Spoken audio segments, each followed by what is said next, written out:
जय मसीह की सारी कलीसिया को और रिस्पेक्टेड पास्टर जी और बुआ जी को भी जय मसीह की। आज मेरी लाइफ की सबसे बिगेस्ट टेस्टिमनी मैं देने जा रही हूँ which is very important for me. और हम पास्ट 1 ईयर से हम इस चीज़ का वेट कर रहे थे कि कब हम यहाँ पर आएंगे और अपनी ज़िंदगी की सबसे बड़ी गवाही को देंगे। तो मेरी टेस्टिमनी ये मेरे वीज़े की है कि लास्ट ईयर जब पास्टर जी हमारे विलेज में आए थे पिंड बम्बियावाल में, तो वहाँ पे कन्वेंशन थी। तो मैं पास्टर जी के पास गई, मैंने अपनी फ़ाइल ऑलरेडी अप्लाई करके रखी थी। तो मैंने पास्टर जी से पूछा, तो पास्टर जी ने मुझे कुछ प्रोफेटिक वर्ड्स दिए कि you will go in best country. और उसके साथ और भी एक प्रोफेसी की थी, वो मैं बाद में बताऊंगी जब वो फुलफिल होगी। तो पास्टर जी ने मेरे लिए बोली थी वर्ड्स को कि I will go in best country.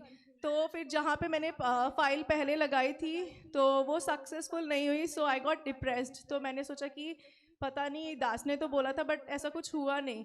So then I just kept praying. मैंने फिर भी विश्वास नहीं छोड़ा बिकॉज मुझे गॉड में फेथ था कि God will do it. And yes, today is the day God has done. तो फिर अभी हमें यहाँ पे इस मिनिस्ट्री से जुड़े हुए 4 महीने हो गए हैं। और जब से हम इस मिनिस्ट्री से जुड़े, बुआ जी और पास्टर जी के साथ जुड़े हैं, तब से हमारे घर में सिर्फ ब्लेसिंग्स ही आ रही है। और मुझे याद है आज भी जब मैंने अपनी फ़ाइल अप्लाई की थी तो बहुत सारी प्रॉब्लम्स आ रही थी। जैसे कि मेरा ऑफ़र लेटर नहीं आ रहा था। मैंने बुआ जी से प्रेयर करवाई, मैंने बोला बुआ जी प्लीज़ प्रे फॉर मी, क्योंकि मेरा ऑफ़र लेटर अटका हुआ है। बुआ जी ने जिस दिन मेरे लिए प्रेयर किया उसके नेक्स्ट दिन वो रिलीज़ हो गया। देन मेरा अनकंडीशनल नहीं आ रहा था।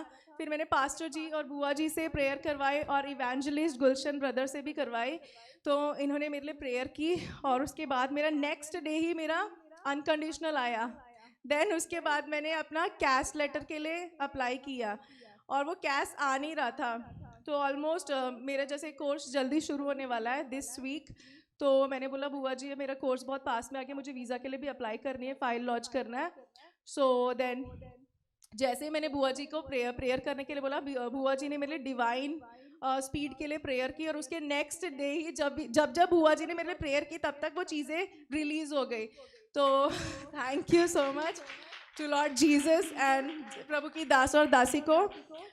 देन उसके बाद मैंने वीज़ा के लिए अप्लाई कर दिया। 28 दिसंबर को मैं बायोमेट्रिक के लिए आई वेंट टू चंडीगढ़। और वहाँ पे हमें जैसे मेरे कंसल्टेंट ने बोला था कि आपको प्रायोरिटी वीज़ा लेना है। सो मैंने प्रायोरिटी वीज़ा के लिए हम वहाँ पे गए और हमारी कार्ड का कुछ इशू आ था, डिक्लाइन हो रही थी पेमेंट। सो मैंने आई स्टार्टेड क्राइंग, मैं रोने लग गई। मैंने बोला गॉड अब क्या होगा, मेरे को जल्दी से वीज़ा चाहिए, I want to go. But वो पॉसिबल नहीं हो रहा था। तो मैंने वो स्टाफ से बोला कि प्लीज़ मुझे बाहर जाने दो बिकॉज यहाँ पे नेटवर्क इशू बहुत है। वो मुझे जाने ही नहीं दे रहे थे और मेरे और भी ज़्यादा ही मतलब मैं रोने लगी। तो मेरा भाई मुझे बोल रहा कि वाई यू क्राइंग। मैंने बोला कि यार मैं क्या करूँ, ये मेरे लिए बहुत ही very important opportunity for me और मैं ये मिस नहीं करना चाहती बिकॉज ऑलरेडी मैंने 1 साल वेट की है इस चीज़ के लिए। देन उसके बाद जैसे तैसे वहाँ पे जो स्टाफ था वो आए और उन्होंने मुझे बोला कि मैम आप प्लीज़ स्टैंडर्ड सर्विस ले लो। सो आई सेड स्टैंडर्ड में कितना टाइम लगता है? दे सेड कि एक महीना भी लग सकता है, 1.5 भी लग सकता है, वो डिपेंड करता है। तो फिर मुझे बहुत बुरा लगा।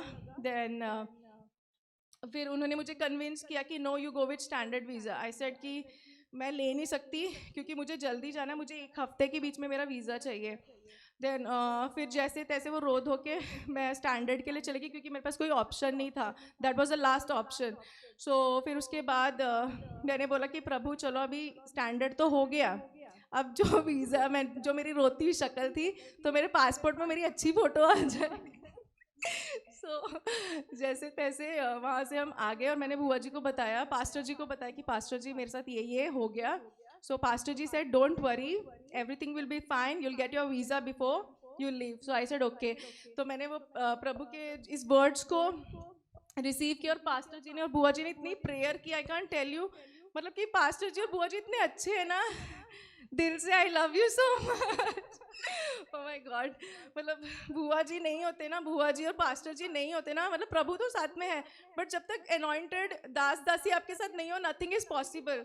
तो मैंने बुआ जी से बोला कि बुआ जी please please pray for me, because ये मेरे लिए बहुत ही important opportunity, I can't miss this. ये ईयर मैंने जाना ही है, चाहे जो भी हो, रो धो के कैसे भी मेरे को जाना ही यहाँ से निकलना है, क्योंकि ये हमारे लिए सबसे बड़े शर्मिंदगी का कारण था। क्योंकि जब भी हमारे मतलब कि परिवार के जैसे लोग बोलते हैं कि you are very highly educated, तो हम बोलते थे कि एजुकेशन है, हमने यहाँ वहाँ ट्रैवल किया है, we have studied in different states of India. तो हमने बोला कि यार इतना हमने पढ़ तो लिख लिया, बट वो हम अचीव क्यों नहीं कर पा रहे, क्योंकि हम हमें सब बोलते थे कि यार you will get this, you will get that, आप ये पोजीशन पे जाओगे। तो हम सोचे थे यार कि सब बोलते थे बट वो हो क्यों नहीं पा रहा, बिकॉज इट वॉज बॉन्डेज, कि हमारी लाइफ में एक बॉन्डेज था जो हमें वहाँ पे जाने नहीं देता था, हमें वो पहुँचाए मतलब ऊंचाई में पहुँचने नहीं देता था। तो हम लोग इतने हमेशा सैड रहते थे, और मेरी मम्मी से नेबर्स पूछते थे कि आपकी बेटी का क्या हुआ, कुछ हुआ कि नहीं। देन मेरी मम्मी बोलती थी नहीं कुछ नहीं, अभी बस चल रहा है। तो मुझे बहुत शर्मिंदगी फील होती थी कि नहीं यार, क्योंकि हमारे पिंड में हम सबसे ज़्यादा पढ़े लिखे लोग हैं, और मतलब कि सब लोग बहुत ही तारीफ करते कि आपके बच्चे ये वो व्हाटएवर तो उनके लिए वो तो बोलते हैं, हमें खुशी तो होती, बट अपना अपना भी कुछ ड्रीम होता है कि हमें कुछ लाइफ में करना है, बट वो चीज़ मिसिंग थी। बट जब हम यहाँ पर आए, बुआ जी ने मेरे लिए प्रार्थना की, पास्टर जी ने प्रार्थना की, गुलशन ब्रदर ने प्रार्थना की, तो वो डिवाइन स्पीड मेरी लाइफ में आई। वो जो डोर्स थे वो ओपन हुए, ब्लेसिंग्स के, वो बॉन्डेजेस वो सारी खत्म हुई बिकॉज ऑफ देम। और जब लास्ट आई रिमेंबर, मैंने ना जैसे हमारे घर में प्रेयर रूम है, तो मैंने सिंहासन पे ये लिख कर ना एक मिनट, तो मैंने ये सिंहासन पे लिखा था 14 जनवरी को मैंने लिखा था कि प्रभु का दास हमें आज, मैं जब चर्च में जाऊँ, एक्चुअली में हम खामरा चर्च जाने वाले थे, तो बट मैंने वो सोच के नहीं लिखा था, मैंने बस ऐसे लिख दिया कि कल tomorrow Sunday oil meeting, Holi spirit will touch me, और कल मुझे मतलब परमेश्वर का दास है, वो मेरे ऊपर हाथ रख के प्रार्थना करेंगे और मेरे वीज़ा के लिए प्रार्थना करेंगे और मुझे ब्लेसिंग देंगे। और मैं, आप बिलीव नहीं कर सकते हो, ये जो चीज़ है इट्स नॉट रिटन, ये आज नहीं लिखी गई है, 14 को लिखी गई है। और उसके नेक्स्ट डे जब हम आए यहाँ पे, और वो सेम चीज़ मेरे साथ यहाँ पर हुई, प्रभु के दास ने मुझे वहाँ से उठा के यहाँ पे बुलाया। Oh my God, hallelujah. और आई वाज सो शॉक्ड, मैंने बोला कि यार ये कैसे हो गया, बट देन मैं ये भूल गई। Then I went to my house, मैंने ये जाके यहाँ पे वो चिट देखी, मैंने बोला सोनी मेरे, अब मैंने अपनी बहन से बोला कि सोनी यार जो मैंने लिखा था वो सच हो गया। मैंने बुआ जी को बताया, बुआ जी मेरे को बिलीव नहीं होता कि ऐसा हो सकता है। देन उसके बाद आई रिमेंबर, मैंने 19 को एक और लेटर लिखा और अपने गॉड के जो सिंहासन है वहाँ पे जाके रख दिया कि oh my heavenly father give me divine speed for my visa, bless me God with new good news. फिर मैंने लिखा पिताजी 23 से पहले मेरा वीज़ा आ जाए और मैं अपने डेस्टिनेशन पे पहुँच जाऊँ। एंड यू कैन बिलीव कि उस दिन जब पास्टर जी ने मुझे यहाँ पे बुलाया और पास्टर जी ने ये बोला कि ये जो बेटी जो 20 और 21 के बीच में फंसी है, और मैं इस डेट को 20 तारीख को मैं बांधता हूँ प्रभु यीशु मसीह के नाम से।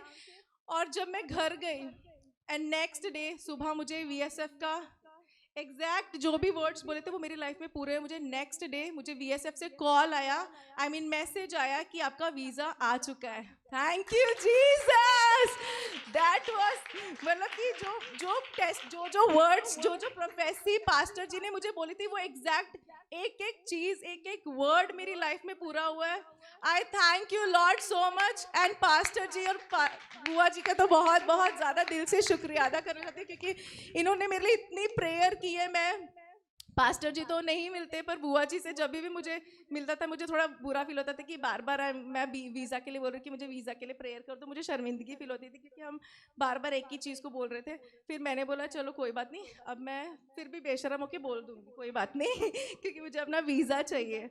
देन उसके बाद बुआ जी ने मेरे लिए प्रार्थना की, और आप बिलीव नहीं करोगे 20 को जब मुझे कॉल आया उससे एक दिन पहले बुआ जी से मैंने बात की थी, और बुआ जी को मैंने बोला बुआ जी नाउ इट्स 23 आने वाला है, मुझे इससे पहले वीज़ा चाहिए तो बुआ जी ने ना डिवाइन स्पीड के लिए प्रार्थना की, और आप बिलीव नहीं कर सकते कि इट हैपेंड। और 20 को मुझे कॉल आया और कल मैंने अपने वीज़ा को रिसीव किया। And I am so thankful to God, thank you Jesus for giving me this visa. और मेरा जो वीज़ा है वो यूके का है।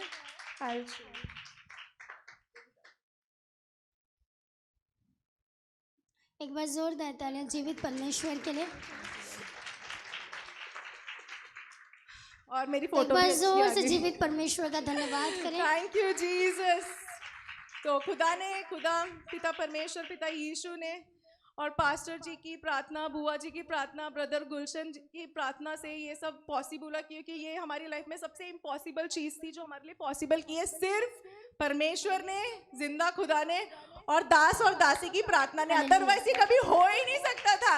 It's only possible because of God and दास दासियों की वजह से ये पॉसिबल है। I am so thankful and grateful to God. और मेरी और भी बहुत सारी टेस्टमनीज हैं, बट मैं जल्दी से कट शॉर्ट करूँगी कि मेरे ना हाथ में स्किन एलर्जी थी, यहाँ पे फिंगर्स में, लाइक 2-3 फिंगर्स। तो मैंने पास्टर जी से प्रार्थना करा। मैंने बोला पास्टर जी मेरे हाथ में वो स्किन प्रॉब्लम हो रही है। तो पास्टर जी ने बोला था कि पास्टर जी ने मेरे लिए प्रेयर किया और पास्टर जी ने बोला कि कोई बात नहीं, सब कुछ ठीक हो जाएगा और वो जो बीमारी है जो भी वो ठीक हो जाएगी। और आज मेरा हाथ एकदम साफ सुथरा है, it's all hallelujah. Clean. Thank you ji.